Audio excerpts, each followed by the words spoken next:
सुधा की नई नई शादी हुई थी। वो ससुराल से 1 महीने बाद जब अपने मायके लौटी तो माँ के सामने रोने बैठ गई और आंसू बहाते हुए बोली, माँ, तुमने मुझे किस घर में पटक दिया? वहां तो मेरी कोई इज्जत ही नहीं है। सारा दिन नौकरानी की तरह रसोई घर में खड़ी रहती हूँ। किसी को भी दया नहीं आती मुझ पर। कभी सास ससुर की रोटी पकाओ तो कभी 2 छोटे देवर की रोटियां पकाओ, फिर एक ननद है, वो कॉलेज से लौटे तो उसके लिए रोटियां पकाओ। और तो और माँ, आए दिन सासू माँ के रिश्तेदार आते ही रहते हैं। उन सबके लिए भी मुझे ही चाय नाश्ता खाना ये सब तैयार करना होता है। रोज गंदे कपड़ों के ढेर इकट्ठे हो जाते हैं। आराम ही नहीं मिलता। जिंदगी ना नरक सी बन गई है। ननद को बिस्तर पर बैठे बैठे ही सब कुछ चाहिए। जानती हो, बीते दिन मुझे अपने पति पर तब गुस्सा आया जब उन्होंने महीने की पूरी तनख्वाह सासू माँ के हाथ में रख दी और मुझसे कहा, तुम्हें जो कुछ भी चाहिए एक पर्ची पर लिख देना, मैं शाम को ड्यूटी से छुट्टी होने पर लेता आऊंगा। सुधा की बातों को ध्यान से सुनकर माँ ने थोड़ा सोच समझकर कहा, तो तुम क्या चाहती हो? मुझे उन सबके साथ नहीं रहना, बस मैं और मेरे पति हम दोनों अलग अपनी गृहस्थी बसा लेंगे। कुछ ऐसा उपाय बताओ माँ। बेटा, तुम्हारे पास 2 ही रास्ते हैं। एक तो तुम वहीं रहो और उन सब की सेवा करो, क्योंकि वो परिवार भी अब तुम्हारा ही है। और अगर तुम चाहती हो तुम अपने पति को किसी किराए के मकान में ले जा सकती हो। वहां तुम्हें किसी का खाना नहीं पकाना पड़ेगा, किसी के कपड़े नहीं धोने पड़ेंगे, पति की पूरी तनख्वाह भी हाथ में ही तुम्हें मिलेगी।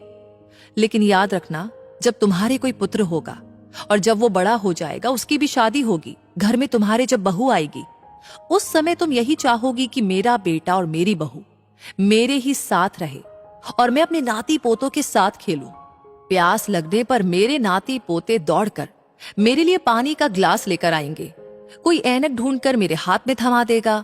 कोई कहेगा, दादी जी खाना बन चुका है, थाली लग गई है, आओ हम सब मिलकर खाना खाएंगे। माँ ने आगे बोलना जारी रखा, जिन कामों को तुम दुख बता रही हो, एक एक करके गिना रही हो, दरअसल यही जीवन के महत्वपूर्ण क्षण है। एक सफल गृहिणी अपने हर एक कार्यों को सरल बनाकर झट निपटा देती है।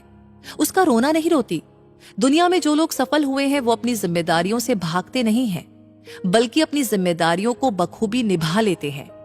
और बेटा, ये जो तुम जिन्हें दुख समझ रही हो ना, वो दरअसल तुम्हारी सासू माँ तुम्हें एक जिम्मेदार बनना सिखा रही है। वो आने वाले समय के लिए और आने वाली अनेकों परेशानियों से निपटने के लिए लड़ना सिखा रही है। वर्षों से हर सास अपनी बहू को अपनी जगह पर जिम्मेदार बनाने के लिए ऐसा करती आई है। कल तुम भी अपनी बहू को जिम्मेदार बनाने के लिए उसे मजबूत बनाओगी। बेटा, घर के बुजुर्ग कब तक है और कब नहीं, कोई नहीं जानता।